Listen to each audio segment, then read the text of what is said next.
यदि आवश्यकता है तो उसे वो वस्तु चाहिए, तर्क नहीं चाहिए। अब मुझे पानी पीना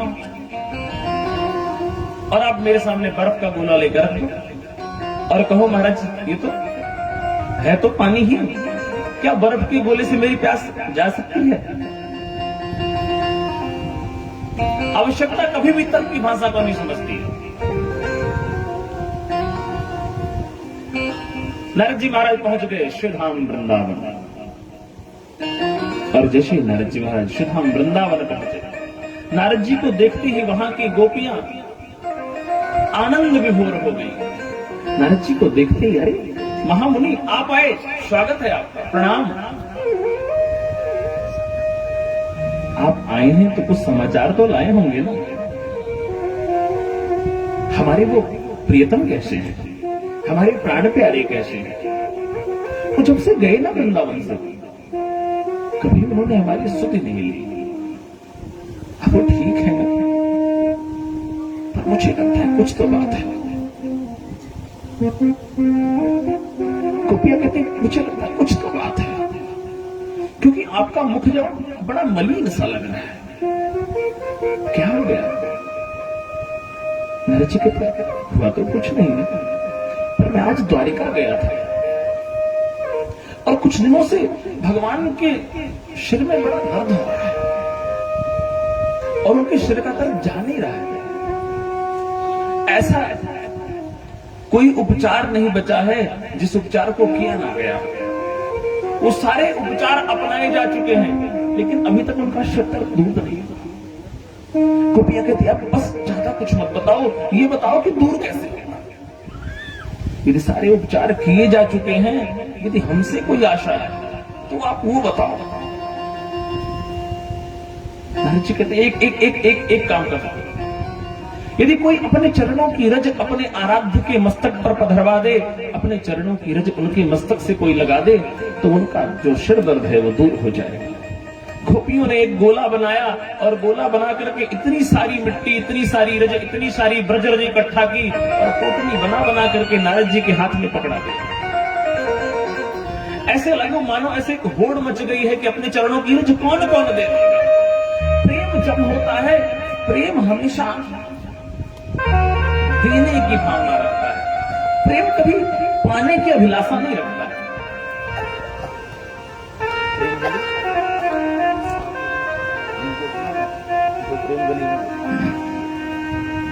प्रेम कभी भी लेने की आशा नहीं रखता है। प्रेम का स्वभाव है सिर्फ देना। गोपियां एकत्रित होकर के वो पोटली उठाती और नारद जी को पकड़ा देती है, क्योंकि प्रेम की जो महिमा है, प्रेम की जो परिभाषा है, नारद भगवान अपनी नारद भक्ति सूत्र में लिखते हैं, तत् सुखे सुखित्वम प्रेम रूपम। अपने प्रियतम के सुख में जो सुख का अनुभव करे वही तो प्रेमी है। जो प्रेम गली में आए नहीं, प्रियतम का ठिकाना क्या जाने। जिसने कभी प्रेम किया ही नहीं, वो प्रेम निभाना क्या जाने। जिसने प्रेम किया ही नहीं वो प्रेम निभाना क्या जाने। प्रेम सच में कहें, भगवान प्रेम को पूर्ण करने के लिए प्रेमी का अवतार लेते हैं। उनसे अच्छा प्रेम निभाना कोई जानता ही नहीं है। गोस्वामी जी ने घोषणा कर रखी है, नीति प्रीति परमार्थ स्वार्थ को न जान समराम जथार्थ। जैसे भगवान प्रेम करते हैं, उनकी नीति कैसी है, उनका प्रेम कैसा है, उसे और कोई नहीं कर सकता है। गोपियों ने जैसे वो पोटली नारद जी को पकड़ाई, नारद जी ने कहा रुको रुको रुको रुको। तुमको पता है, यदि तुमने चरण रज भगवान के मस्तक पर लगाई तो तुमको नरक होगा। गोपियां कहती है नारद जी कैसी बात करते हो, आप कैसी बात करते हो। अब ये शरीर, ये प्राण, ये हमारा थोड़ी है, नरक तो तब होता जब इसमें ममत्व होता, जब इसमें ममता होती कि ये मेरा है, हमने तो उनको समर्पित कर दिया है ना। गोपियों के भाव को एक भक्त कहता है, शीश के मोल मिले तो ले लूं प्रियतम के दुख सारे, शीश के मोल मिले तो ले लूं प्रियतम के दुख सारे, उन प्राणन की चिंता क्या जो प्राणनाथ परवारे। हरे नारद जी महाराज, आप कह रहे नरक हो जाएगा, हम तो कहते हमारा सिर काट लो पर उनका दर्द हमें दे दो। एक जन्म क्या कोटि जन्म को हमें नरक मिल जाए, लेकिन मेरे प्राणनाथ के रोम न दुखने पाए, लेकिन मेरे प्राणनाथ के रोम न दुखने पाए।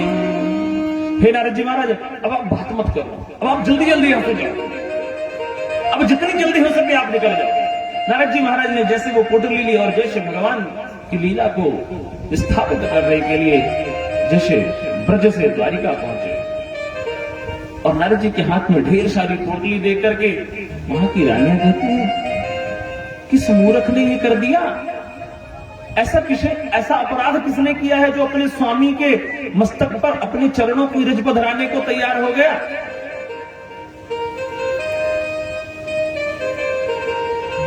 नारद जी ने कुछ नहीं कहा और जैसे ही भगवान ने ब्रजरज को अपने मस्तक पर रखा और मस्तक पर रखते ही उनका शिरोवेदन जो सिरोवेदन की लीला थी वो दूर हो गई।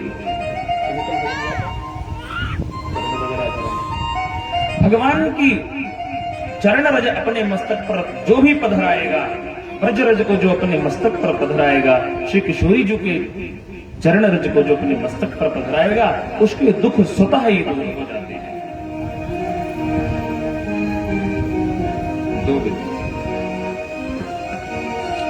तेरी बिगड़ी बना देगी, तेरी बिगड़ी बना देगी, चरण रज राधा रानी के। तेरी बिगड़ी बना देगी, चरण रज राधा रानी के। सोई किस्मत जगा देगी, सोई किस्मत जगा देगी, चरण रज राधा रानी की।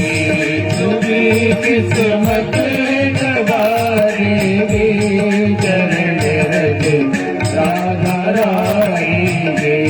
तू बस एक बार श्रद्धा से लगा कर देख मस्तक पे, लगा कर देख मस्तक पे।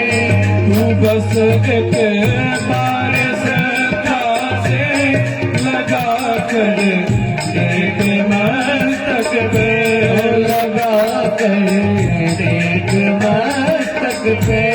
सोई सोई सोई किस्मत जगा देगी, चरण रज राधा रानी की।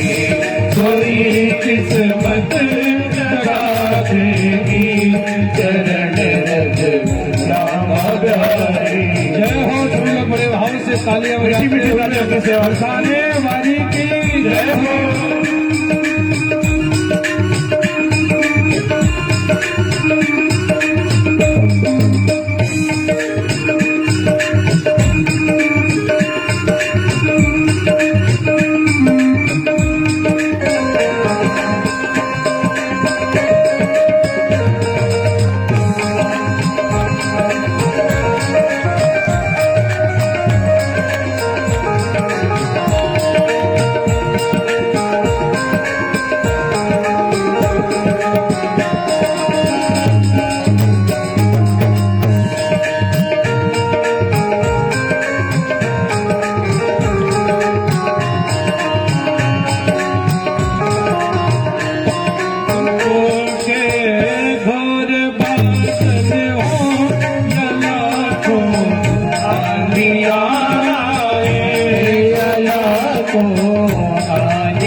छा जाए हमारे ऊपर, लेकिन एक बार जहाँ सच्चे मन से प्रणाम किया राधा रानी को, सारे अंधियारा दूर हो जाएगा।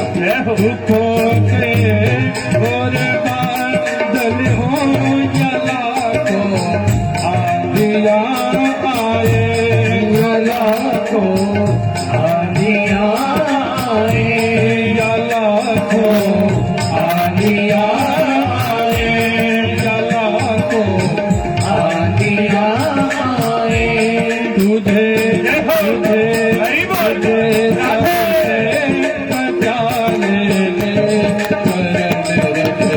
राधा रानी, तुझे सबसे बचाने की चरण रज राधा रानी की, तेरी बिगड़ी बना देगी, तेरी किस्मत जगा देगी, चरण रज राधा रानी की, तेरी किस्मत जगा देगी, चरण रज श्यामा प्यारी। जय हो राधा रानी की जय हो।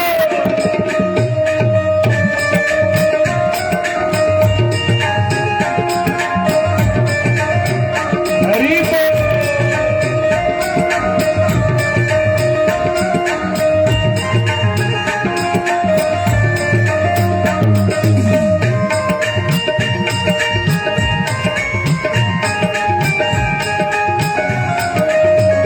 मीठी तालियों की सेवा करते हुए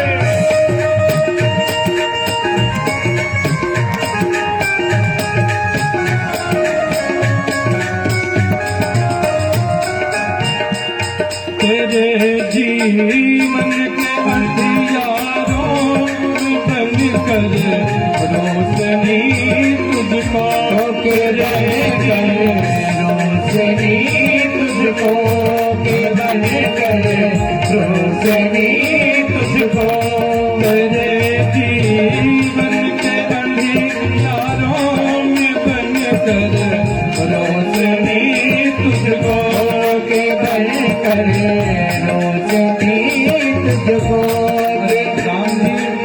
राम जी कुछ कोई मंत्र थोड़ी मारा था अहिल्या के, सिर्फ जरा सी चरण रजी तो पड़ी थी पत्थर की, अपने पति लोग को चली गई। राधा रानी और चरण हमको क्या नहीं कर सकती है, जहाँ जाना चाहेंगे वहाँ पहुँचा सकती है। अगर शर्त है, शर्त सिर्फ मस्तक में लगानी पड़ेगी।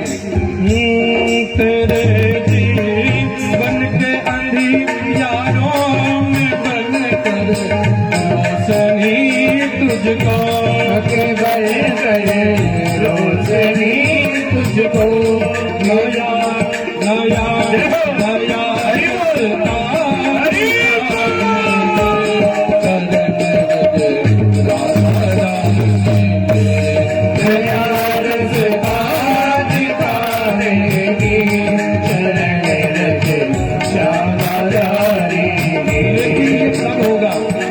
सब कुछ कब होगा पता है? भरोसा है अगर सच्चा, उठा कर फर्श से तुझको, उठा कर फर्श से तुझको, उठा कर फर्श से तुझको, तुझे राधे अरसों बिता देंगे चरण रज राधा रानी की, तुझे बिगड़ी बना देंगी चरण रज श्यामा प्यारी की, कोई किस्मत जगा देगी चरण रज श्यामा प्यारी की, तुझे किस्मत जगा देगी चरण रज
बिहार की, ब्रज रानी की जय, वृंदावन धाम की जय। जब भी समाधान आपके जीवन में आएगा, अनुशासन से समाधान नहीं होते हैं। समाधान जब भी होगा प्रेम की भूमि में होगा। समाधान जब भी पनपेगा प्रेम में पनपेगा। इसलिए जब भी जीवन में आपको लगे कि आप अव्यवस्थित हो चुके हैं, जब भी आपको लगे कि आपके जीवन में व्यवस्थाएं आपसे प्रतिकूल चल पड़ी हैं, जब भी आपको लगे कि अब आप अपने आप को संभाल नहीं पा रहे हैं, ऐसे समय कुछ मत करना। बस ऐसे किसी प्रेमी के पास अपने मां के आंचल में बैठ करके आपके जीवन के सारे समाधान हो सकते हैं। वो मां किसी रूप में भी हो सकती है। तो जिसे जीवन में समाधान चाहिए उसे प्रेम की भूमि में आना ही पड़ेगा। बहुत सारे पहचाने हुए चेहरे मेरे सामने हैं, सबका स्वागत है। अच्छा, कल मैंने एक बात कही थी एजेंट वाली, LIC का एजेंट। तो ऐसे हमारे कृष्ण मिश्रा जी अपने पूरे परिकर के साथ तो सही से LIC के एजेंट हैं। मुझे लगता है कल लाइव कथा सुननी थी क्या साहब? आप तो वैसे भी आ जाते। तो उनके साथ श्री अखिलेश मिश्रा जी, मनीष मिश्रा जी, अमित शुक्री जी, अभिषेक और कुछ चेहरे जो हैं वो अपने आप को पहचानते हैं। तो फिर सबको राधे राधे, आप सभी का स्वागत है। आइए।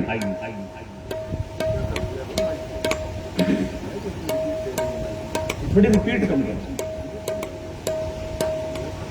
तो भगवान ने जो अभिनय किया, भगवान का अभिनय पूर्ण हुआ।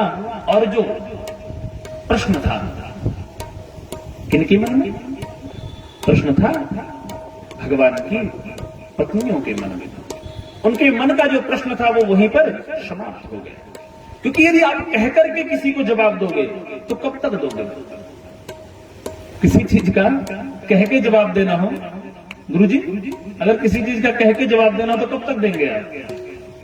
जोड़ते घटाते जाओ, शेष होगा तो शेष भी कहीं ना कहीं जाकर के विभक्त हो जाएगा। तो कह करके जवाब नहीं, मान जाओ, करके जवाब दो। करके जवाब दोगे तो सामने वाला फिर पूछेगा नहीं, वो तब तक पूछेगा जब तक आप कह के जवाब देते जाएंगे। आप मुझसे प्रेम करते हैं कि सिर्फ कहते रहेंगे तो बात नहीं बनेगी, आपको करके दिखाना पड़ेगा। समाज में होता क्या है, हम किसी से प्रेम तो करते हैं पर हम कभी उसे प्रस्तुत नहीं करते उसके सामने। हम अगर आपसे प्रेम करते हैं तो हमें कहना नहीं पड़ेगा, हमारी क्रियाओं में आपको दिखने लग जाएगा। मां अपने पुत्र से प्रेम करती है तो क्या मां को कहना पड़ता है कि पुत्र मैं तुझे प्रेम करती हूं? इस दुनिया में सच कहूं, किसी भी प्रेम का रूप नहीं है कोई, किसी भी प्रेम का रूप कोई नहीं है। भले हम मरने मिटने तक तो तैयार हो जाते हैं, पर इस दुनिया में सिर्फ एक ही प्रेम ऐसा है जिसका रूप बनता है, और किसी भी प्रेम का रूप नहीं है इस दुनिया में। आपके मन में प्रश्न होगा वो प्रेम कौन सा है? सिर्फ और सिर्फ वो मां का प्रेम है। जब मां को अपने पुत्र पर स्नेह आता है तो उसके स्तनों में उसके लिए दुग्ध प्रकट हो जाता है। तो उस मां के एहसानों को हम कभी ना भुलाएं साहब। उस मां के स्नेह को, उस मां की ममता को कभी मत भूलो, क्योंकि इस दुनिया में और किसी प्रेम का कोई रूप नहीं है। कोई होता हो तो बताओ, क्या पिता अपने पुत्र से प्रेम करता है तो कोई रूप बनता है? क्या पति पत्नी स्वयं में प्रेम करते हैं तो कोई रूप बनता है? एक मां ही है जिसके प्रेम में रूप है। उसके हृदय का जो पवित्र भाव है वही आपके लिए आहार बन जाता है, आपका पोषक तत्व बन जाता है। इसलिए जीवन में जब भी समाधान आएगा प्रेम की भूमि में होगा समाधान। शब्दों के जंजाल में, जानकारियों के वातावरण में कभी समाधान नहीं मिला करते हैं जीवन के। व्यवहार के समाधान जानकारियों से उपलब्ध हो सकते हैं, पर जीवन में जब आपको शांति की कामना होगी, प्रेम की कामना होगी, ऐसे समय में प्रेम ही आपके काम आएगा। तो इन गोपियों का जो हृदय निर्मत्सर है, तो भागवत का अधिकारी कौन? जो निर्मत्सर है, जिसमें सामने वाली का उत्कर्ष क्या है, उनके मन में कभी भाव नहीं आया कि भगवान हमें पति रूप में नहीं मिले, स्थूल रूप में। उन्होंने कभी भी रुक्मणी आदि की रीश नहीं की।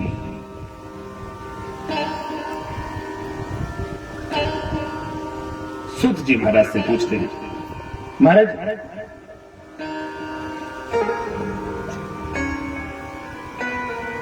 इस ग्रंथ की जो रचना है कब हुई, कहां हुई, किन परिस्थितियों में हुई, कैसे हुई? कहते एक दिन की बात है। नैमिषे निमिष क्षेत्रे ऋषयः सनकाशुनकादयः सत्रं स्वर्गाय लोकाय सहस्र सममाशत। हजारों वर्ष चलने वाले यज्ञ को करने के लिए नैमिषारण्य में एकत्रित हुए हैं।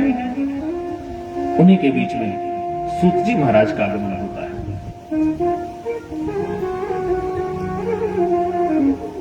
सूत भी दो, सूत दो। ये सूत जी जो भागवत जी की कथा कह रहे हैं, ये सूत जी हैं उग्र श्रवासुर,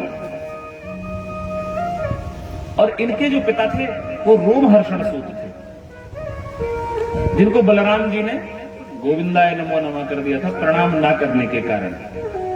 तो यहां पर जो भागवत जी की कथा कह रहे हैं वो है उग्र श्रवासुर जी। सूत जी महाराज का उस सभा में आगमन हुआ। सूत जी महाराज को देख करके प्रणाम किया और आज उनके सामने प्रश्न किया है।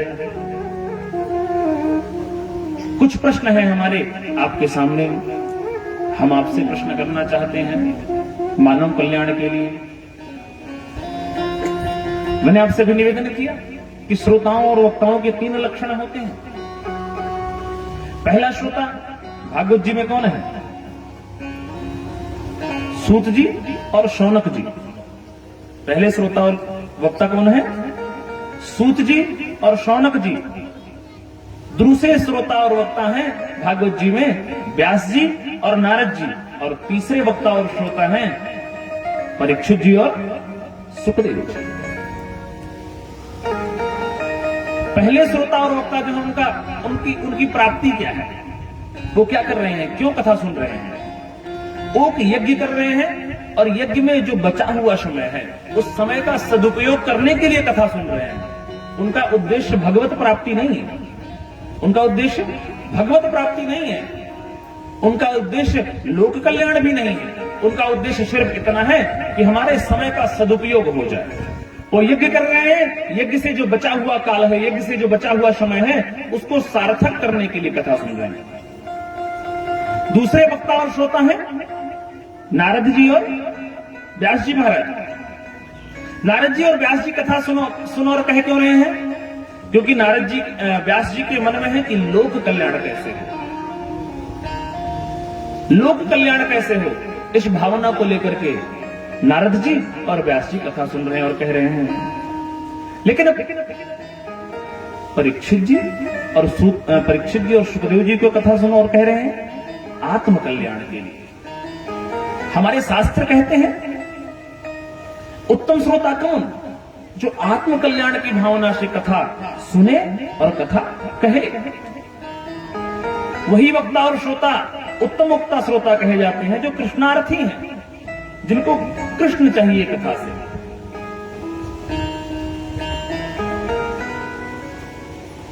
हमारे शास्त्र सर्वजन सुखाय सर्वजन हिताय को उत्तम नहीं मानते हैं। वो कहते हैं आप आत्म कल्याण की भावना से जो कार्य करते हैं सर्वोत्तम कार्य वो है।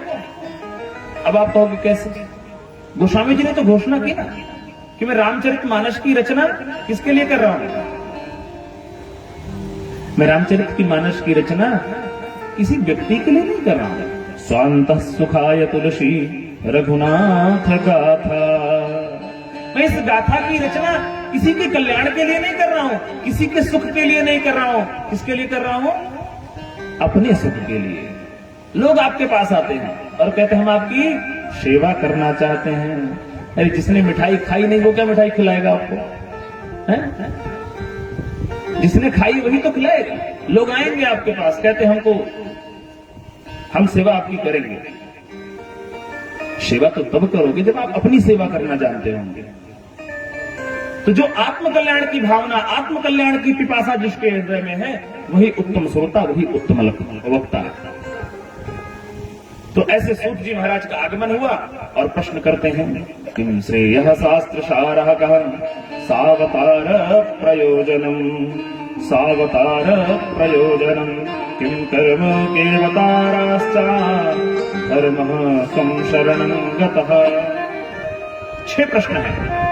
किम श्रेयः, जीव का परम कल्याण कैसे हो। शास्त्र सारः कः, समस्त शास्त्रों का सार क्या है। सावतार प्रयोजनम, यदि भगवान अवतार लेते हैं तो उनके अवतार का प्रयोजन क्या है। और किम कर्म, यदि अवतार लेते भी हैं तो क्या करते हैं अवतार लेकर के। केवताराश्च, उनके अवतार कितने हैं। और धर्मः कं शरणं गतः, जब भगवान अपना लीला संवरण करके इस धराधाम से चले जाते हैं तो धर्म किसकी शरण में जाता है। पहला प्रश्न, किम श्रेयः, जीव का परम कल्याण कैसे होगा। सकृष्ण भक्ति ही परम श्रेयः, जीव का कल्याण तभी है जब वो भगवान की भक्ति करता है। और शास्त्र सारः कहा, सा एव शास्त्र सारहि, समस्त क्रियाकलापों का उद्देश्य कितना होना चाहिए। भगवान से प्रेम हो जाए। सकल सुकृत फल, सकल सुकृत फल राम शरण, भगवान से प्रेम हो जाए। सभी पुण्यों का परिणाम क्या होना चाहिए, भगवान से प्रीति हो जाए। कैसे। कोई पिता अपनी पुत्री का विवाह करता है, खूब दहेज आदि देता है, बारातियों का आदर सादर सत्कार करता है। क्यों करता है। पुत्री की विदाई कर दी, अब पुत्री अपने पति के घर पहुंच गई है। पिता ने सब कुछ किया लेकिन उस पुत्री का अपने पति के प्रति प्रेम नहीं हुआ, तो क्या पिता का इशारा किया धरा ठीक है। उसी तरह हमारे जीवन में सब कुछ हो, हम सब कुछ करें, पर भगवान से प्रेम नहीं है तो श्रम एव हि केवलम, सिर्फ एक थकावट का काम कर रहे हो आप, एक श्रम कर रहे हो, एक परिश्रम कर रहे हो और कुछ नहीं कर रहे हो। कैसे भी करके, रोके धोके, गा के, नाच के, कूद के, जैसे भी मर्जी भगवान से प्रेम हो जाए, भगवान से हम जुड़ जाए बस। चाहे फिल्मी गाने गा के आप भगवान से जुड़ जाओ, चाहे नाच के ही भगवान से जुड़ जाओ, पर भगवान से जुड़ जाओ। तो किम कर्म, भगवान करते क्या है। कर्म कृत्यादि लक्षणम, भगवान इस धराधाम पर आकर के एक मर्यादा स्थापित करते हैं। क्या भगवान को गुरुदेव के घर में जाके पढ़ने की, उनके आश्रम पे जाके पढ़ने की जरूरत थी। अब आप ये सोचो, हमारे आपके माता पिता अगर 20-25 हजार कमाते हैं तो हम ट्यूशन वाले को कहां बुलाते हैं, उसके घर जाते हैं, क्या करते हैं। कुछ बोलो ना, अब तो पहचान होगी ना हम लोगों की, जानते हो ना मुझे, तो बोलो, शर्माते क्यों। आप तो सब हमारी माँ हो, माँ बोल सकती है ना बच्चे को, बोलिए प्रेम से। हम क्या करते हैं, गुरु जी को कहां बुलाते हैं, अपने घर में। क्या कहते हैं, हमारा बच्चा आपके पास आने में असमर्थ है। और भगवान किसके बच्चे थे, राजा के। अब राजा का बच्चा कहां पढ़ने जाता है, गुरु जी के घर। शिक्षा विनम्रता से आती है, शिक्षा सेवा से आती है, शिक्षा धन से नहीं आती, वो तो जानकारियां ले आते हैं आप। कौन सी वाली जानकारी किसे कहते हैं, जो आपको खाने से लेकर के पशु बना दे, उसे जानकारी कहते हैं। सुखदेव जी, अरे परीक्षित जी, ए परीक्षित जी,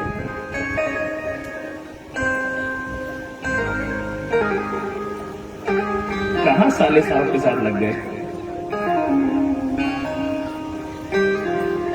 जानकारी आपको खाने से लेकर के पशुता की तरफ प्रेरित करती है, और शिक्षा आपको अज्ञानी से ज्ञानी बनाती है।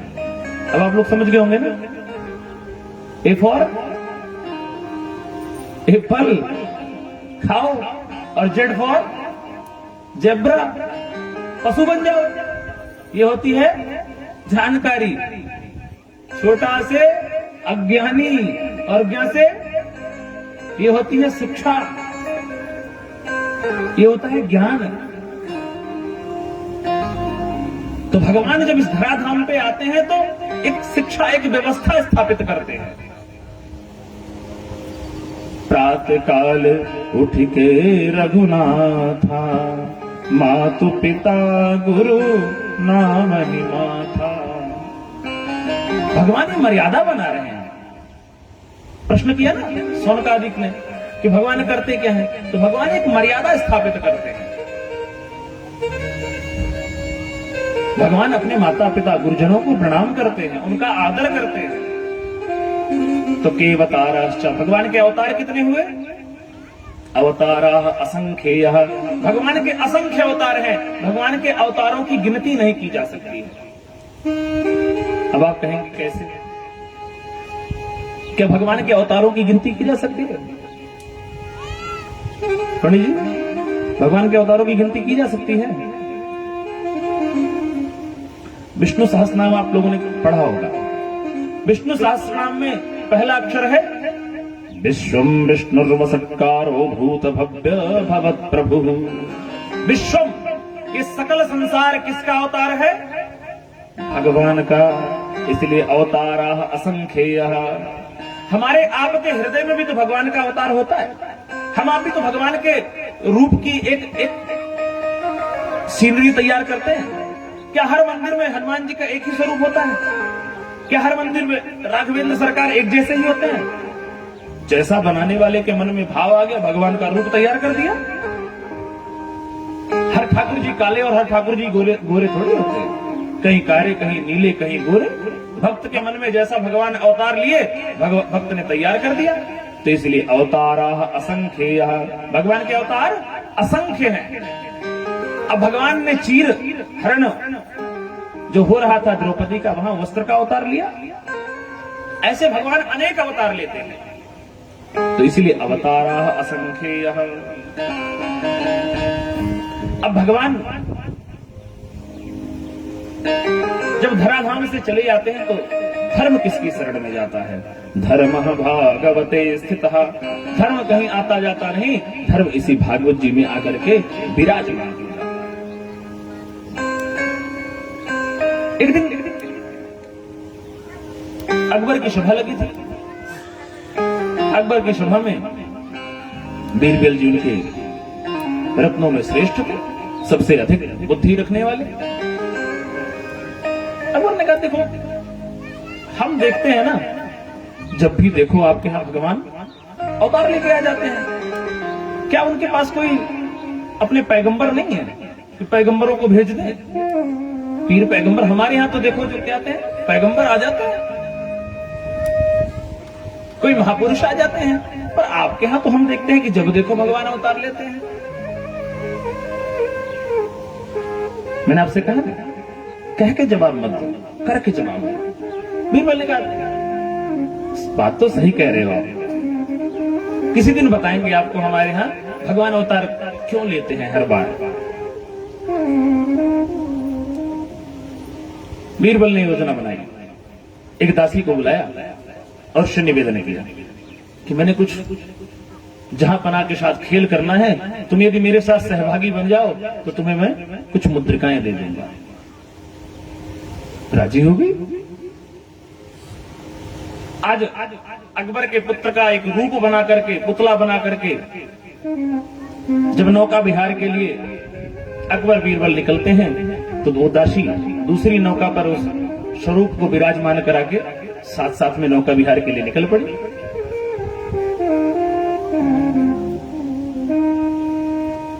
हमारे यशस्वी वयोवृद्ध ग्राम प्रधान श्रीमान शिव कुमार मिश्रा जी का स्वागत है। बहोरीपुर ग्राम सभा के जो विगत 25-30 वर्षों से प्रधान हैं, तो उनका स्वागत है पंडाल में। तो कहता है कि जब चल पड़े वो दोनों,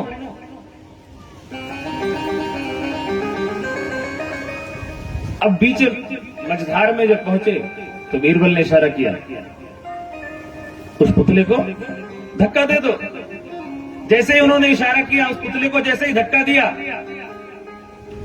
बीरबल पास में बैठे हैं, कुछ सैनिक पास में बैठे हैं, पर अकबर ने किसी को कुछ नहीं कहा। वो सीधा जमुना जी में कूद गया।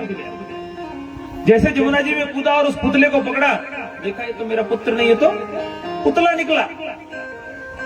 लोगों के सहयोग से उसे पुनः नाव में बिठाया गया। अब वो अकबर बीरबल के ऊपर झल्ला पड़ा। ऐसे परिहास होता है। ये परिहास करने का क्या विषय होता है? परिहास करने के और सारे तरीके होते हैं। बीरबल ने तो ठंडक तो मारो।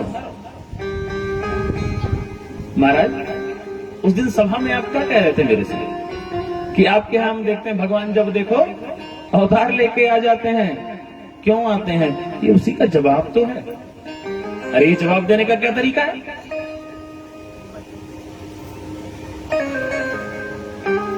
बीरबल कहते हैं, आप बताओ, आपके चारों तरफ आपके सहयोगी थे,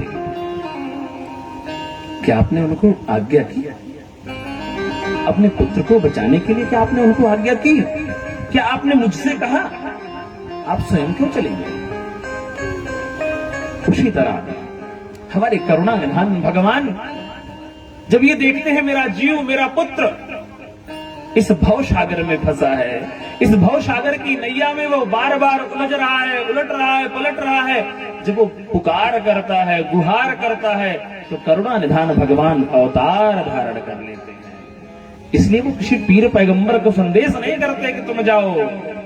इस भवसागर से बचाने के लिए वो परमात्मा स्वयं अपने जीव को बचाने को आ जाता है। इसलिए हमारे यहां अवतार होते हैं। सोनक जी महाराज कहते हैं कि महाराज ये बताइए कि सर्वप्रथम जब भागवत जी की रचना हो गई तो उसने उसको सुनाया किसे? कहते एक दिन की बात है। नारद जी महाराज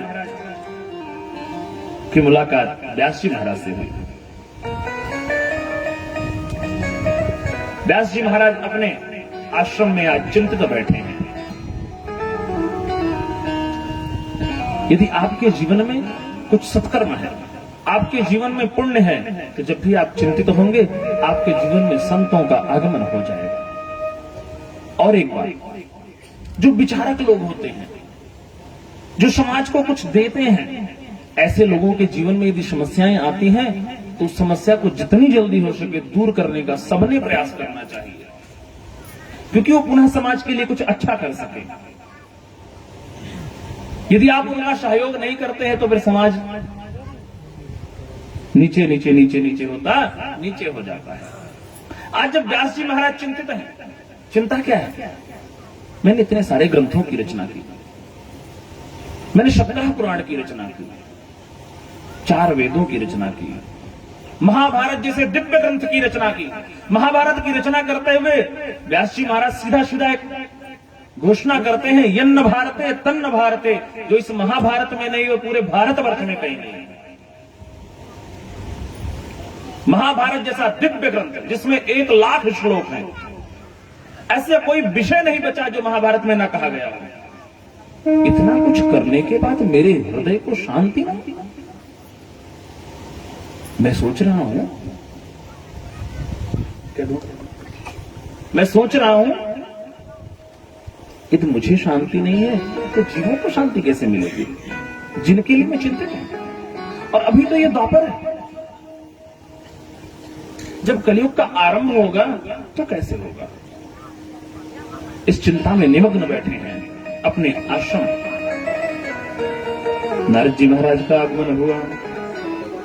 नारद जी महाराज को जैसे देखा उनको प्रणाम किया और प्रणाम करके विधिवत पूजन किया। पूजयामास विधिवन् नारदम सुर पूजितम। जो देवताओं के द्वारा पूजित हैं, ऐसे नारद जी का पूजन व्यास जी महाराज ने किया। शब्दों पर ध्यान देना। पूजयामाश विधिवत नारदम सुर पूजितम। चिंता में है, उनका स्वयं का मस्तिष्क अभी व्यवस्थित नहीं है, पर सामने जब आदरणीय को देखा आते तो विधि पूर्वक पूजन किया। हमारे जीवन में समस्या क्या होती है? हमारे जीवन में समस्या ये होती है, यदि हम किसी चीज से चिंतित होते हैं ना, या कुछ घर में कुछ ऊपर नीचे हो जाए, व्यवहार में कुछ ऊपर नीचे हो जाए और हमारे आसपास अच्छे लोग आ जाएं, तो हम क्या करते हैं? मुंह लटकाए बैठे रहते हैं। तो वो आने के बाद उसका दांत खिलेगा, उसका मुख कमल खिलेगा, वो भी आपके सामने आएगा और पूछेगा, क्या हो गया भैया, क्या बात है, सब ठीक तो है? तो आप नहीं, बस थोड़ी सी समस्या है। स्वामी विवेकानंद कहा करते थे, जिस दिन आपका मुख कमल खिला हुआ ना हो, उस दिन अपने घर से ना निकलो, क्योंकि किसी के हृदय को दुखी करने का अधिकार आपको नहीं है। जब भी प्रसन्नता से मुख कमल खिला हुआ होना चाहिए। व्यास जी महाराज चिंतित हैं, चिंता में है, उनका मन ठीक नहीं है, पर नारद जी को जैसे देखते हैं उनका आदर करते हैं, उनका पूजन करते हैं। ये व्यवहार हमेशा जीवन में जीवित रखो। ये जाकर कहते हैं लिख ले कि चिंतित भी हो, व्यवस्थित नहीं हो, घर में उथल पुथल है, पर फिर भी यदि कोई आपके दरवाजे पर आता है तो उसका स्वागत करो, आप उसका सत्कार करो। उसे मत पता लगने दो कि आप अपने आचरण से मत पता लगने दो। ये कैमरा जो है ना ये बता देगा, पर आपका आचरण ना बताए। वो आए तो कम से कम उसको बैठने को कुछ तो दो, उसको पीने को तो कुछ दो, उसका पाद्यार्घ से उसका निवेदन तो करो। ये सब कुछ करते हुए आपका चेहरा बोलता है, आपका चेहरा बात करता है। लोग काहे बनावटी मुस्कान दिखा रहे हो? आजकल तो कोर्स होते हैं इन सबके, हंसने के, चलने के, बोलने के, ये सब कोर्स का विषय हो गया है। अब सोचो जो सब्जेक्ट बन गया हो वो कैसे अच्छा हो सकता है? तो नारद जी ने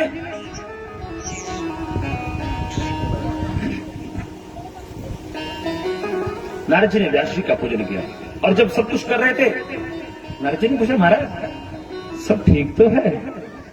आपके करने में पता लग जाता है। पाराशर्य महाभाग भवतः कच्चिदात्मना परितुष्यति शारीर आत्मा मानस एव वा। नारद जी महाराज प्रश्न करते हैं व्यास जी से, पाराशर्य महाभाग, अरे पराशर नंदन सब ठीक तो है? भवतः कच्चिदात्मना, मुझे ऐसा लगता है कुछ परेशान हो। परितुष्यति शारीर, शरीर से ठीक हो ना, आत्मा मानस एव वा, आत्मा से मन से भी ठीक हो ना। एव वा संस्कृत में ही शब्द निश्चय के लिए होता है। संस्कृत में जब ही शब्द आएगा उसका मतलब निश्चय। जब निश्चय पूर्ण किसी प्रश्न को किया जाता है तो ही बोला जाता है। तो एव वा मन से भी ठीक हो ना आप, क्योंकि आज भी विज्ञान बता रहा है कि आपके शरीर में जो रोग आ रहे हैं आपके मन के परिणाम हैं। आज समाज में वैमनस्य बढ़ रहा है, हमारे मन का परिणाम है। अपने पुत्र का विवाह करने से पहले ही माताएं सोच लेती हैं कि अब ये तो गया, अब ये तो हमारी सुनने वाला, मतलब पहले से तय कर लेते हैं, है ना? पर ऐसा सोचना थोड़ी चाहिए। सोचना चाहिए ऐसा, ये क्यों सोचना? ये सोचो एक नया सदस्य आ रहा है, हम उसका स्वागत करेंगे, हम उससे प्रेम करेंगे, वो हमारा अपना हो जाएगा। अरे कल को उसने आपका अपना होना ही होना है, तो पहले से कल्पनाएं उसके प्रति दूसरी क्यों? प्रेम का वातावरण बनाओ, भय का नहीं। भय के वातावरण से प्रेम नहीं, प्रेम पहले होता है भय के कारण, पर जब प्रेम हो जाता फिर भय नहीं रह जाता है। तो पारासर्य महाभाग भवतः कच्चिदात्मन परितुष्यति शारीर आत्मा मानसेवा। नारद जी महाराज को व्यास जी ने बताया, सारी अपनी दुख दर्द सुना दिया कि मैं बहुत दुखी हूं, इतना कुछ लिखने के बाद भी मैं दुखी हूं। नारद जी कहते आपने बहुत कुछ लिखा, क्या करना चाहिए, कितना करना चाहिए, सब कुछ लिखा, पर पता आपने क्या गलती कर दी? आपने भगवान का चरित्र कहीं नहीं लिखा, आपने भगवान की लीलाओं का, भगवान की करुणा का प्रसंग कहीं नहीं लिखा, आपने भगवान के भक्तों का कहीं चरित्र नहीं लिखा, आपने भगवान की दीनता, उनकी करुणा, उनका वात्सल्य जो अपने भक्तों के प्रति है उसकी रचना नहीं की, इसलिए आप दुखी हैं। आपकी समस्या का समाधान यही होगा कि आप भगवान के चरित्रों का निरूपण करें। कहते कैसे? कहते जैसे कोई स्त्री खूब श्रृंगार किए हो, खूब सजी धजी हो, उसने सब कुछ व्यवस्थित कर रखा हो। गोस्वामी जी कहते हैं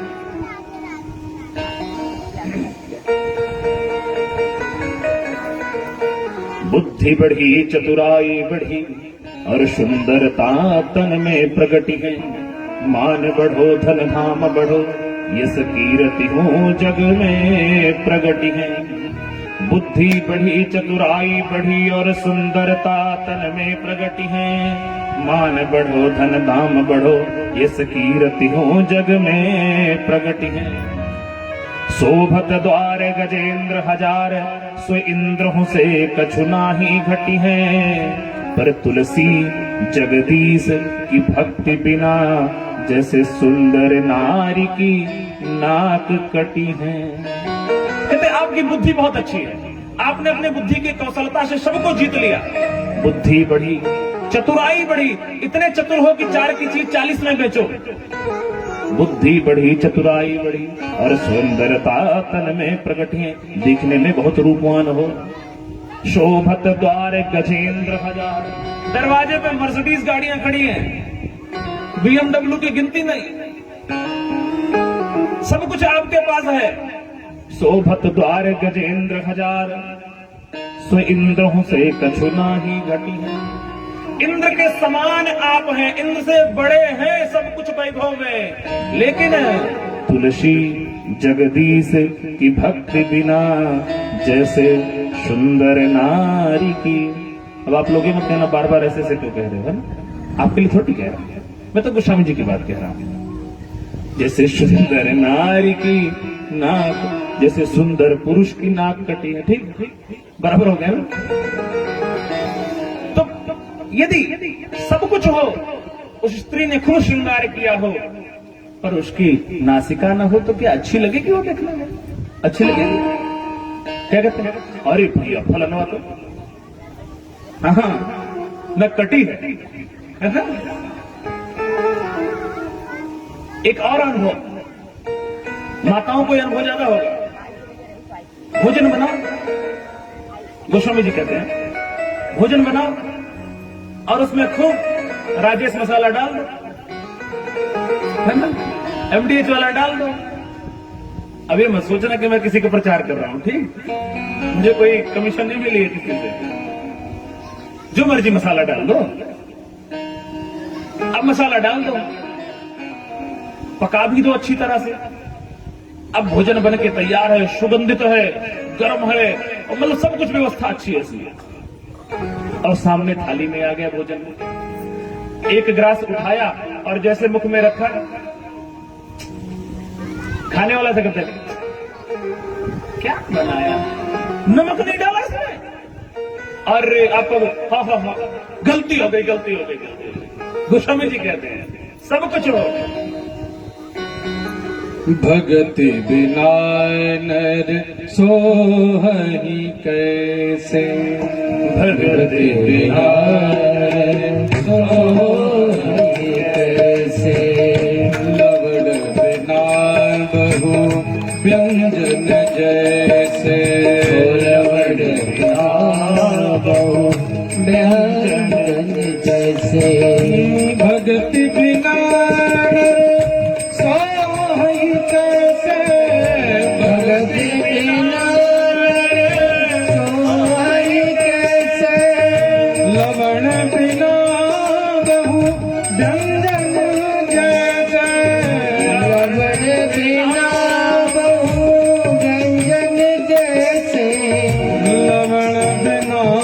बहु व्यंजन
नारद जी महाराज कहते हैं कि आप दूसरों के पास क्यों जाते हैं, मेरा ही जीवन देखो। मैं दासी का पुत्र हूं, पर भगवान का नाम जप करने के कारण से, भगवान से प्रेम करने के कारण से आज मैं नारद ब्रह्मा का मानस पुत्र बन गया।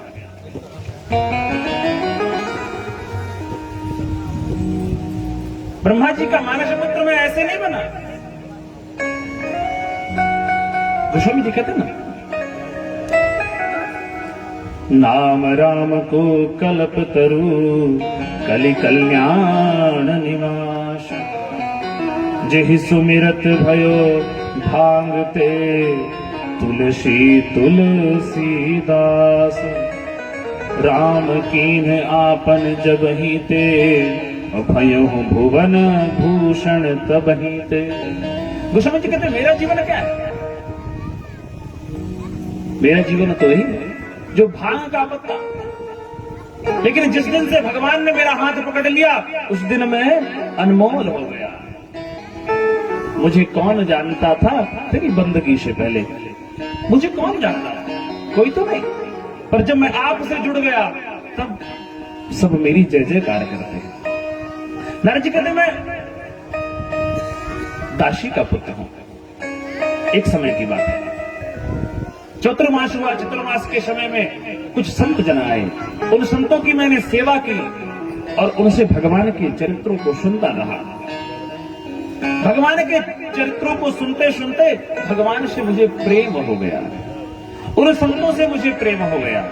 उन संतों की जूठी प्रसादी खाता और उनके द्वारा भगवान की कथा सुनता गया और सुनने का परिणाम ये हुआ कि भगवान का प्रेम हमारे हृदय में प्रकट होने लगा। अब भगवान का नाम जप किए बगैर में रहता ही नहीं, संतों की सेवा करता, प्रसादी पाता और भगवान का सुमिरन करता। परिणाम क्या हुआ? कुछ समय के बाद जब चतुर्मास का समय पूर्ण हुआ, वो संत जाने लगे।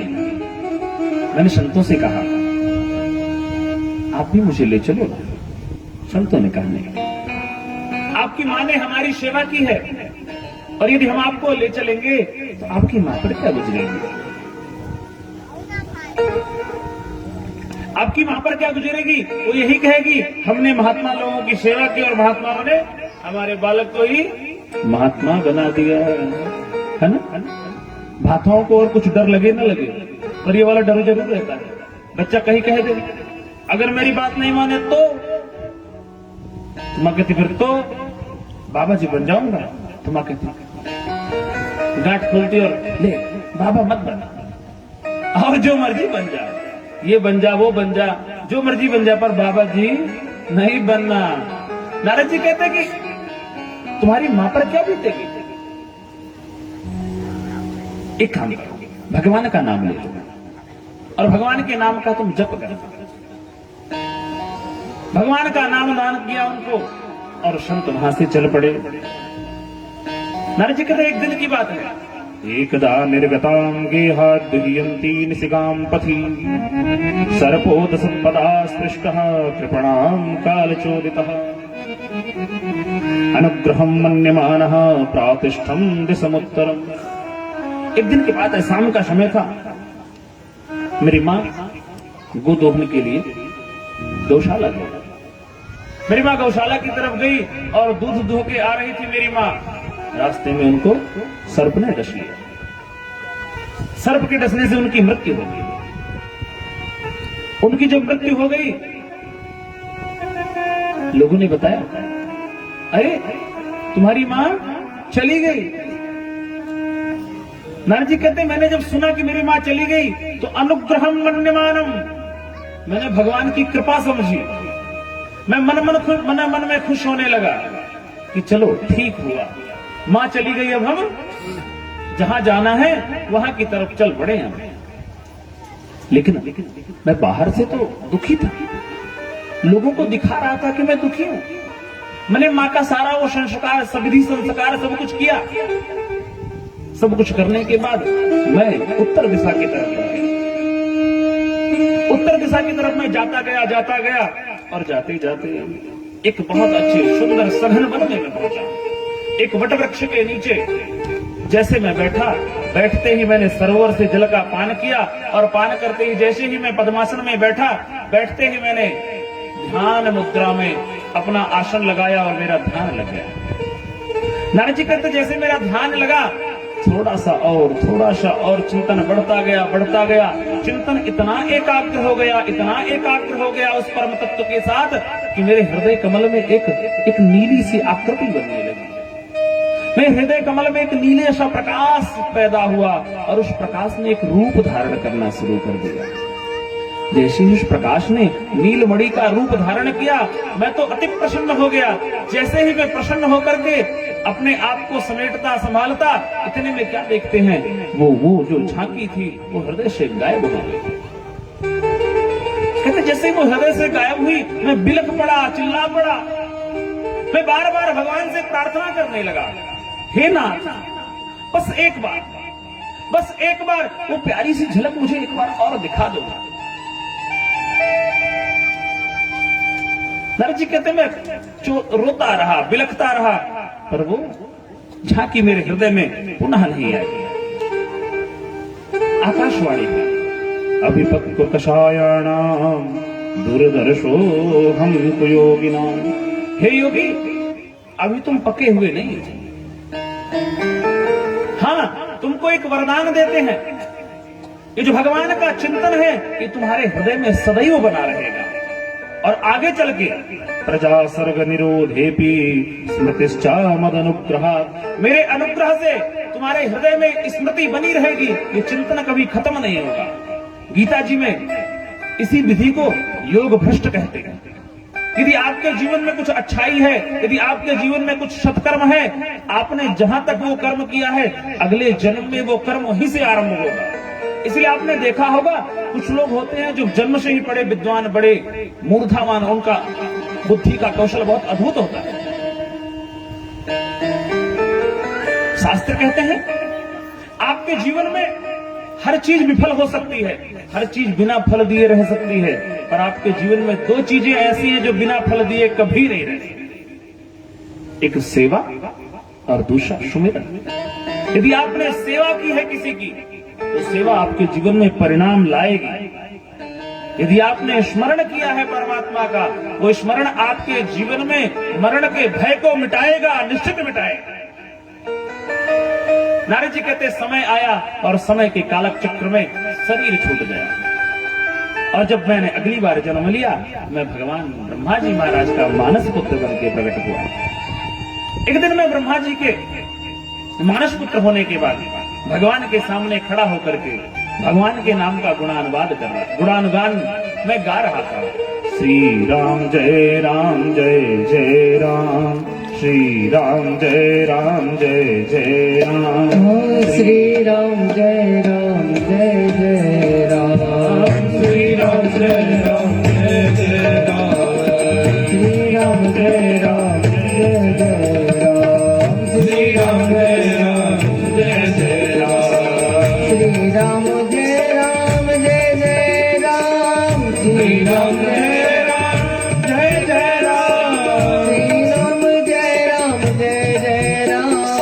श्री राम जय जय राम, श्री राम जय जय राम। जैसे ही भगवान के नाम का भगवान मुझ पर प्रसन्न हो गए और भगवान मुझ पर प्रसन्न होकर के लक्ष्मी जी की तरफ देखे। अरे भैया कोई प्रसन्न होता है तो क्या करता है, कुछ उपहार देता है। भगवान ने लक्ष्मी जी की तरफ देखा, आज इसे क्या दे दे, कहो ना, क्योंकि ये हमारे नाम का संकीर्तन हमेशा करता रहता है, इसका ये बड़ा अच्छा स्वभाव है। इसे कुछ नाम संकीर्तन करने के बदले में कुछ दे दिया जाए, क्या दिया जाए। नारद जी कहते हैं बीड़ा देख रहे हो ना, ये मेरी नहीं है, ये लक्ष्मी जी की बीड़ा है, जिसको बजा करके वो भगवान नारायण को प्रसन्न किया करती है। वही भगवान ने लक्ष्मी की तरफ से बीड़ा उठाई और नारद जी के हाथों में पकड़ा दी और कहा अब निरंतर मेरे नाम का गुणानुवाद गाते रहना और तुम्हारी अव्याहत गति होगी, जहां मर्जी जब मर्जी जैसे मर्जी चले जाना। और क्या करना, श्रीमन नारायण नारायण नारायण नारायण नारायण नारायण, श्रीमन नारायण नारायण नारायण, नारायण नारायण नारायण, श्रीमन नारायण नारायण नारायण, नारायण नारायण नारायण, श्रीमन नारायण नारायण नारायण, नारायण नारायण, मीठी मीठी तालियों में सेवा करते हैं। नारायण नारायण।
ऐसे जी बोलते हैं, एकादशी का व्रत है आज। अरे परीक्षित जी धीरे बोले तो बोले, आप लोग तो 3-4 बार खा के आए हो ना, 3-4 बार हो गया है, ज्यादा हो गया। तो लक्ष्मी नारायण भगवान की, हाँ ऐसे होता है जयकारा। तो नारद जी महाराज ने अपना चरित्र सुनाया और उनको संकेत किया कि आप भी भगवान का चरित्र का निर्माण करें। और जैसे ही अपने शम्याप्रास आश्रम में सरस्वती नदी के किनारे, हाँ परीक्षित जी आप तो चले हो आए हैं ना वहां से, हाँ जी, ध्यान किधर है, आप आगे वाला आप लोग समझ गए ना क्या कह रहा हूं, ध्यान किधर है, मैं तो इधर हूं, ब्रह्मनद्यां सरस्वत्यां आश्रमः पश्चिमे तटे सम्याप्रासेति प्रोक्तः ऋषीणां सत्रवर्धनः। सम्याप्रास आश्रम के पश्चिम तट पर, सरस्वती के पश्चिम तट पर बैठ करके जैसे ही भगवान का चिंतन किया, वो सारी भगवान की लीला उनके हृदय में प्रकट हो गई। और उनके हृदय में जैसे भगवान की सारी लीला प्रकट हुई, नारद जी ने लेखनी उठाई, भगवान व्यास जी ने लेखनी उठाई और सारा लिख करके ग्रंथ तैयार कर दिया। अब जब भगवान व्यास जी ने ग्रंथ तैयार किया, निर्माण किया, जैसे ही भागवत जी का निर्माण हुआ तो व्यास जी के मन में आया, अब ये बताओ, ये ग्रंथ अद्भुत ग्रंथ है, इसे दिया किसे? हर पिता को अपनी संपत्ति देने के लिए विचार करना पड़ता है।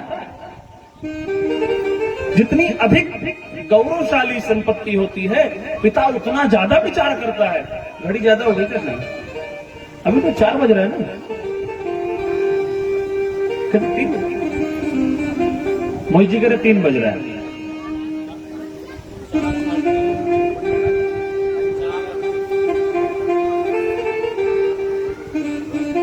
अच्छा, यहां बैठने के बाद मेरी घड़ी धीरे चल रही है।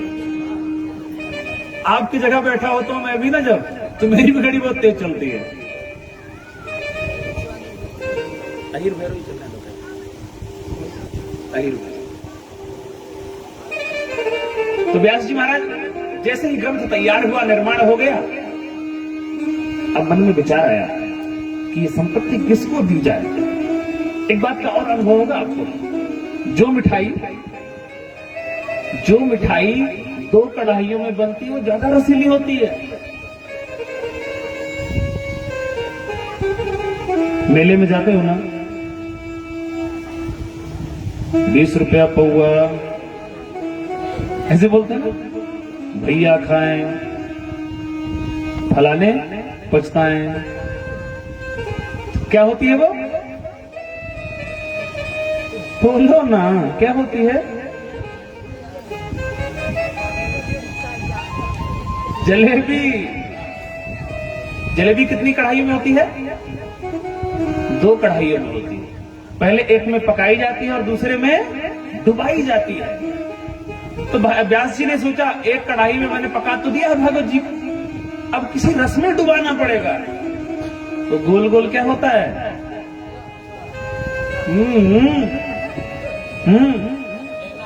गुल्ला, रस का। पहले तो गुल्ला बनाया जाता है ना, डुबाया तो रस में बाद में जाता है। तो वो भी तो 2 कढ़ाई में बनता है गुरुजी, 2 ही कढ़ाई में बनता है रसगुल्ला भी।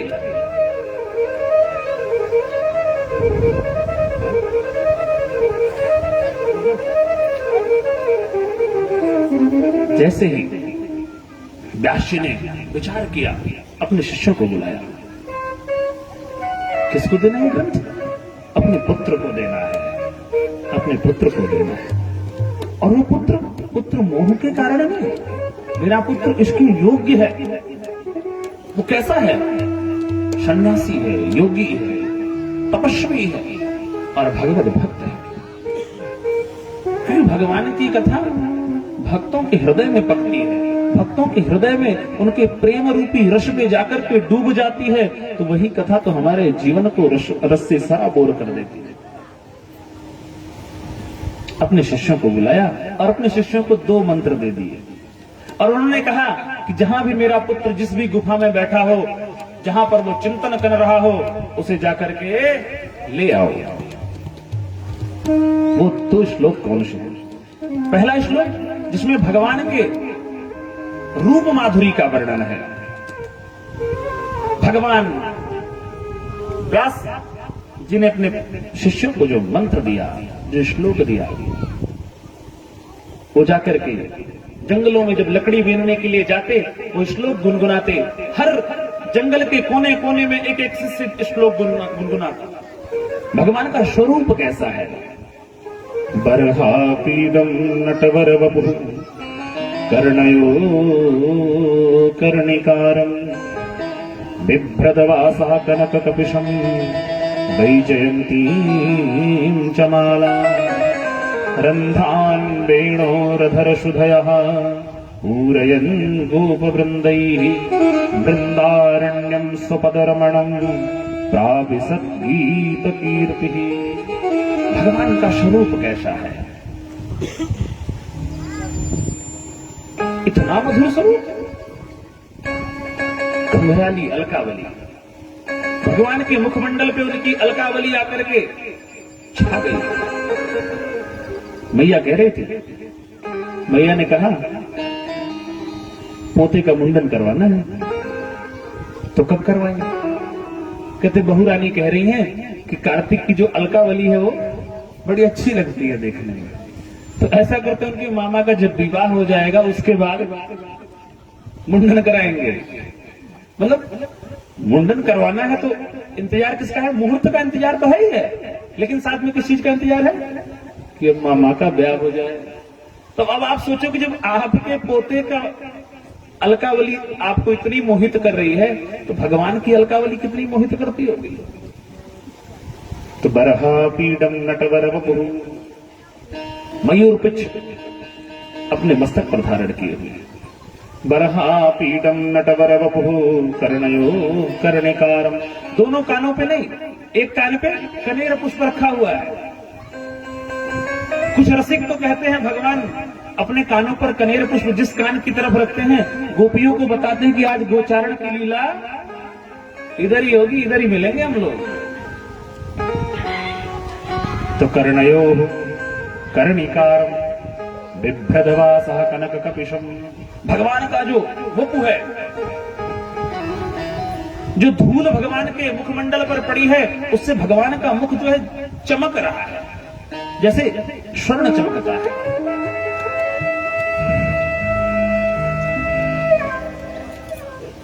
कनककपिशम वैजयंतीं च माला, और गले में कौन सी माला है? वैजयंती की। रंध्रान वेणोरधरशुधया, और मुखमंडल से धीरे धीरे बांसुरी को आपूरित कर रहे हैं भगवान, मधुर मधुर बंसी बजा रहे हैं।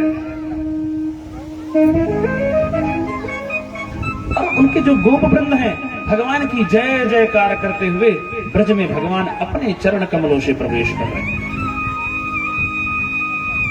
इन्हीं बिलोकति अति अनुरागा, इन्हीं बिलोकति अति अनुरागा, बिलोकत अति अनुरागा, बिलोकत अति अनुरागा, परबस ब्रह्म सुख ही मनु त्यागा, परबस ब्रह्म सुख ही मनु त्यागा।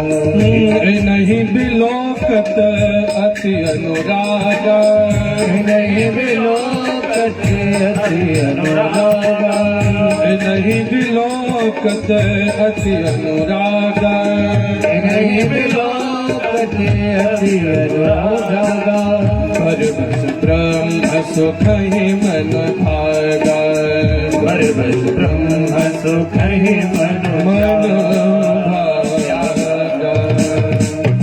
यही गति तो किनकी हुई? विदेहराज जनक जी की। वो भी ज्ञानी, जो देह को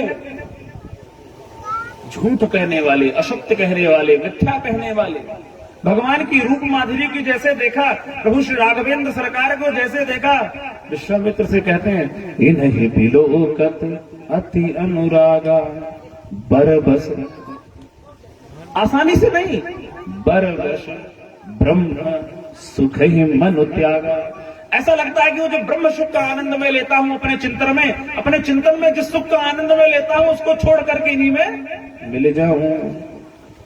सुखदेव जी ने सोचा जो देखने में इतना सुंदर है उसका स्वभाव का भी इतना सुंदर होगा, हाँ? क्या स्वरूप जिसका अच्छा हो उसका स्वभाव भी अच्छा होगा क्या? ऐसा विचार करके दोबारा से समाधि लगाई, आंखें बंद, उसी स्वरूप का चिंतन करने लगे। इतने में दूसरा शिष्य आया और वो भगवान की करुणा का गुणगान करने लगा। अभूवकीयं स्तन कालकूटं जिघांसया पाययप्य साध्वी लेभे गतिं भातृच्युतां ततोऽन्यं कम्मा दयालुं शरणं व्रजेम। बकी पूतना जो भगवान को मारने की इच्छा से आई थी, भगवान ने उसको गति कौन सी दी? मां की गति दी।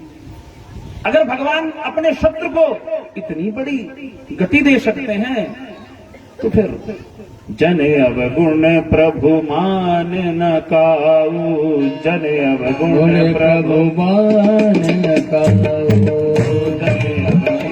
अति मृदुल स्वभाव, बंधु अति मृदुल स्वभाव, जन अवगुण प्रभु मान न काऊ, जन अवगुण प्रभु मान न काऊ, दीन बंधु अति मृदुल स्वभाव, दीन बंधु प्रभु मृदुल स्वभाव, दीन बंधु अति मृदुल स्वभाव, दीन बंधु अति मृदुल स्वभाव, जन अवगुण प्रभु मान न काऊ, गुण प्रभु मान न काऊ। यदि अपने शत्रु को इतनी अच्छी गति दे सकते हैं तो मैं तो उनका अपना बन जाऊंगा। और मैंने सुना है वो अपने का जो दुर्गुण होता है उसे देखते नहीं है, जो अपनों का दोष ना देखे उसकी शरण में जाने में क्या गुरेज है। कहते हैं भगवान सुखदेव जी महाराज ने समाधि को त्यागा और उन शिष्यों के साथ लग गए। कहते भैया जरा और बोलो ना, जब हमें कोई चीज अच्छी लगती तो हम क्या कहते हैं? थोड़ा सा और, थोड़ा सा और जो चीज अच्छी नहीं लगती फिर क्या कहते हैं? दिस इज टू मच, अब नहीं। लेकिन वो कहते हैं दिस इज टू मच नहीं, वंस मोर, और आने दो। तो कहते भैया हमको तो 2 ही मिला है, हमने बता दिया। कहते अच्छा ये 2 ही लेके आए थे। देखो किसी को रिझाना हो ना तो थोड़ा सा पहले वाला जो पार्ट्स होता है थोड़ा अच्छा दिखाया जाता है ताकि सेकेंड पार्ट रिलीज होने का चांस बना रहे ना, उसमें कुछ सस्पेंस बना रहना चाहिए। तो भगवान सुखदेव जी उन शिष्यों के साथ लग गए और उन शिष्यों के साथ लग करके अपने गुरुदेव अपने पिता के आश्रम पे पहुंचे। और जैसे ही पिता के आश्रम पे पहुंचे उनको देख करके अपनी दोनों भुजाओं को पसार के व्यास जी ने अपने पुत्र को गले से लगाए।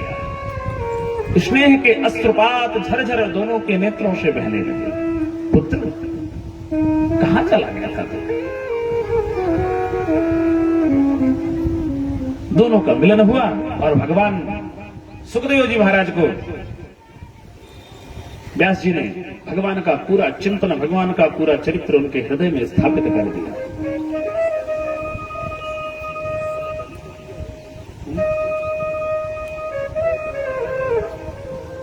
अब भागवत जी का जो आरंभ होता है वो महाभारत से होता है। यदा मृथे कौरव सृञ्जयानां वीरे स्वथो वीरगतिं गतेषु वृकोदराभिद्य गदा विमर्शा भग्नोर्दण्डे धृतराष्ट्रपुत्रे। एक समय की बात है, ये उस समय की बात है जब महाभारत का युद्ध समाप्ति की तरफ अर्थात समाप्त हो चुका था लगभग। सब अपने अपने धराधाम को पहुंच गए थे, पर उस कुरुक्षेत्र की भूमि पे दुर्योधन भीम की गदा से अपनी जंघा तुड़वा करके पड़ा हुआ था। चारों तरफ उसे कौवा चील तंग कर रहे हैं, बहुत विरह में है, चिंतित है। मेरे शत्रु सिर्फ 5 भाई और मैं 100 भाई का भाई, हमारे यहां कोई भी नहीं बचा और उनके यहां कोई भी नहीं। ऐसा कैसे? इन सारे संकल्प विकल्प विचारों के साथ वो लगा रहा।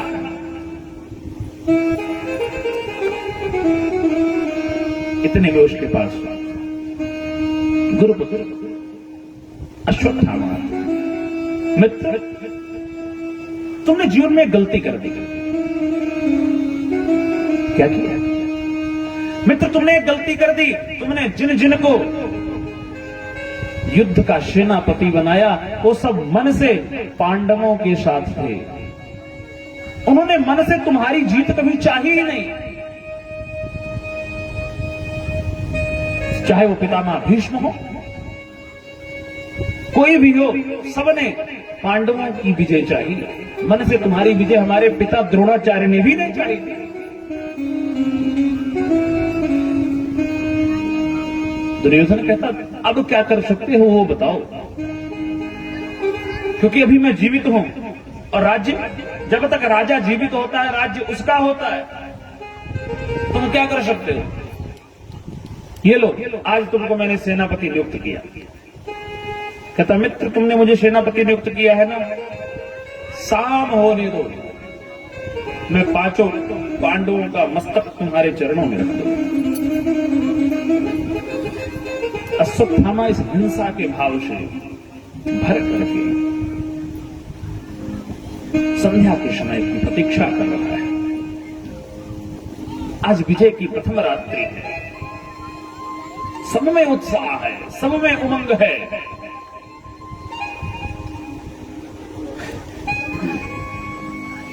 सब में उमंग है। उत्सव में हमेशा सावधानी पूर्वक भगवान का विस्मरण कभी ना हो आपको। यदि प्रसन्नता में भी परमात्मा का चिंतन बना रहेगा तो आप स्वस्थ रहेंगे, प्रसन्न रहेंगे। प्रसन्नता में परमात्मा को भुलाओ मत। रात्रि के समय भगवान ने पांडवों से कहा, आओ आज हम बाहर चल के संकीर्तन करते हैं, संतों का दर्शन करते हैं रात्रि में, क्योंकि संत तो रात्रि में जगते हैं ना, जागरण करते हैं। मोह निशा सब सोह निहारा। जब मोह की दिशा में सब सोते हैं तो जो योगी होते हैं, ज्ञानी होते हैं, संत होते हैं, वो जागरण करते हैं। संतों की सभा में गए, संकीर्तन करने लगे, कीर्तन करने लगे।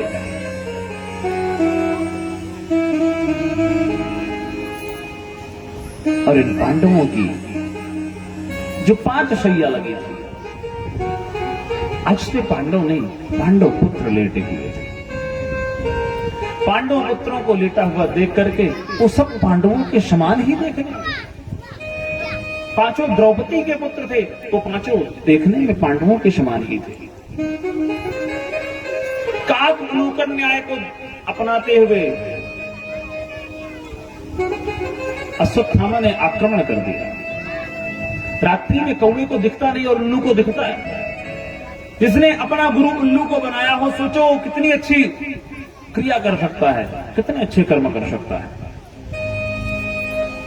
काल उलूकन न्याय की विधि को अपनाते उसने उन 5 पुत्रों का सर, उनका मस्तक धड़ से अलग कर दिया और एक कोटली में बना करके ले जा करके दुर्योधन को पकड़ा देता है।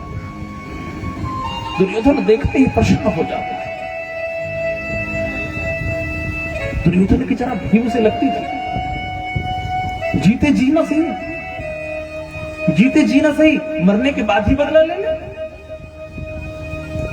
अरे गुरुपुत्र, जरा भीम का सिर देना। और जैसे ही भीम के पुत्र का सिर निकाल करके दुर्योधन के हाथों में पकड़ाया, और दुर्योधन ने अपने दोनों भुजा अपने इस हथेली के बीच में रख करके उस सिर को जैसे ही दबाया, उस सिर को पकड़े फल की भांति फट गया।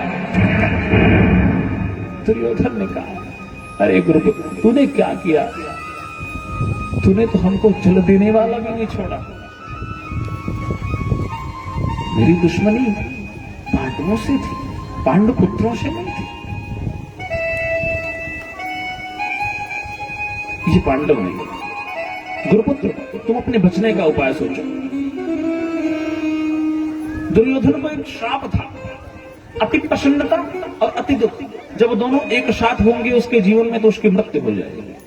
उसे प्रसन्नता ये थी कि पांडव पुत्र मारे गए, और उसे दुख इस बात का था कि पांडवों के जो पुत्र है वो मारे गए। वहीं पर वो मृत्यु को प्राप्त हुआ। और जब ये बात पता लग गई अश्वत्थामा का, अश्वत्थामा वहां भक्त के निकल पड़ा। प्रातः काल हुई, महल में चाकरी करने वालों ने जब झाड़ू पोछा आरंभ किया, देखा तो रक्त की धार बही चली आ रही है। मुख्य द्वार तक रक्त की धार बही चली आ रही है। जाकर के महारानी, महारानी, अब हमारे राजकुमार नहीं रहे। ये शब्द सुनना था, माता शिशूनां निधनं सुतानां निशम्य घोरं परितप्यमाना तदार्दुत्वास्पकलाकुलाक्षी तां सांत्वयन्ना किरीटमाली। द्रौपदी बिलख पड़ी, द्रौपदी चिल्ला पड़ी। द्रौपदी को चिल्लाता देख करके भगवान ने सांत्वना दी। अर्जुन ने अपना गांडीव लेकर के प्रतिज्ञा करा, जिसने भी ये जुगुप्सित कर्म किया है उसे जीवित नहीं छोड़ेगा। हे केशव, रथ तैयार करो। भगवान रथ तैयार करके अर्जुन को लेकर के निकल पड़े। और अश्वत्थामा को ये बात जब पता चली, अश्वत्थामा को ले जाकर के पकड़ा और पकड़कर बंदी बना करके जब लाने लगा, भगवान ने कहा इसको मार दो।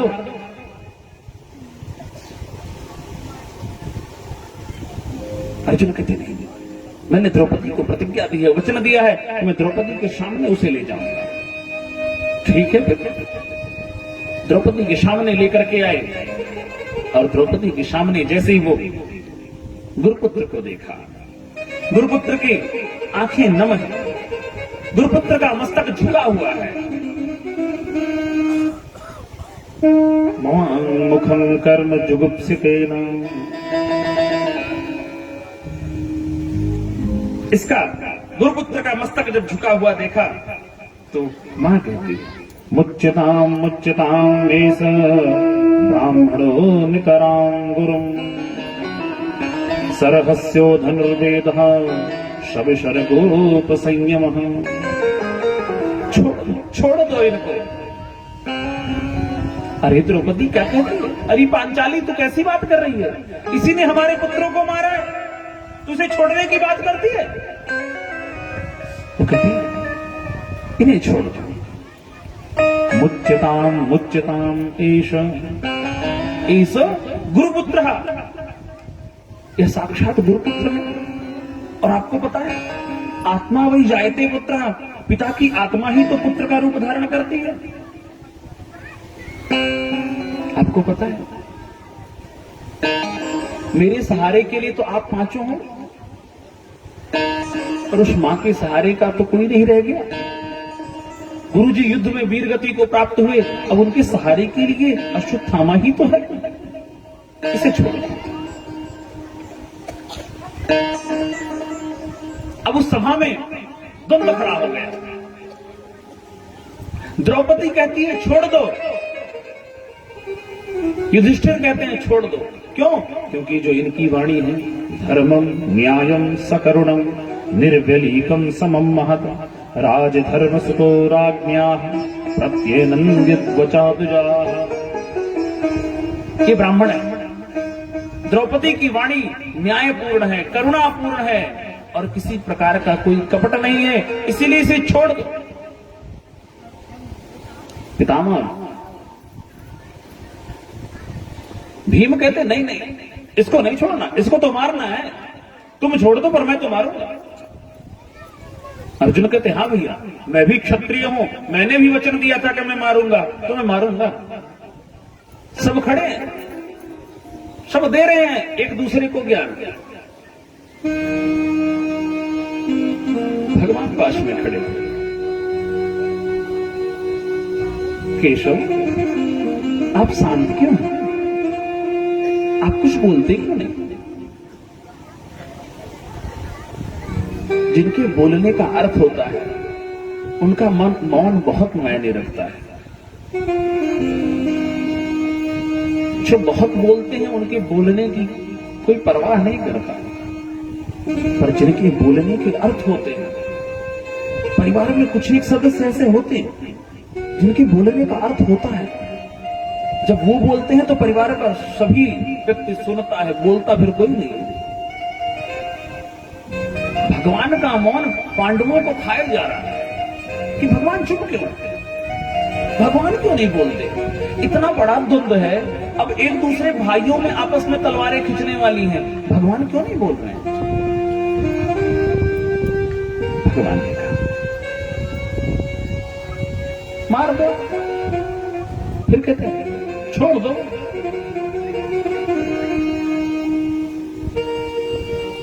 दोनों बातें एक साथ, क्योंकि आतताई को छोड़ना नहीं चाहिए और ब्राह्मण को मारना नहीं चाहिए। ये आतताई है इसीलिए इसे मार दो, और ये ब्राह्मण है इसीलिए इसको छोड़ दो।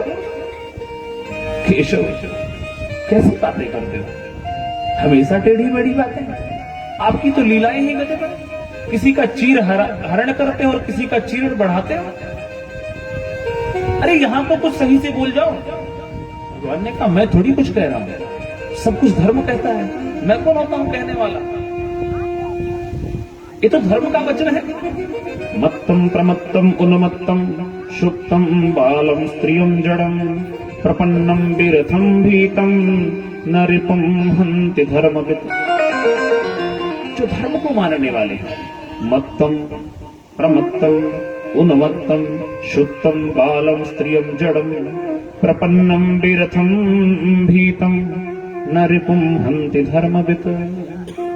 धर्म को जानने वाले जो लोग होते हैं वो कभी असावधान को नहीं मारते, वो किसी मतवाले को नहीं मारते, किसी पागल को नहीं मारते, किसी सोए हुए बालकों को नहीं मारते या किसी सोए हुए व्यक्ति को नहीं मारते, ना वो स्त्री को मारते हैं। पर इसने तो गलती की। प्रपन्नम, जो आपकी शरण में आ गया है उसे भी मारा नहीं चाहता। ये कुरुवंश का नियम है, शास्त्र का भी नियम है। प्रपन्नम विरथम, जो रथविहीन है उसे भी नहीं मारा जाता है। पर इसने तो सोते हुए बालकों को मारा है, निरीह बालकों को मारा है, तो इसका मतलब ये आतताई है, इसे मार देना चाहिए। लेकिन नहीं नहीं, ये ब्राह्मण भी तो है। ब्राह्मण का दैहिक वध नहीं किया जाता है, शास्त्र कहते हैं ब्राह्मण का दैहिक वध नहीं करना चाहिए। तो क्या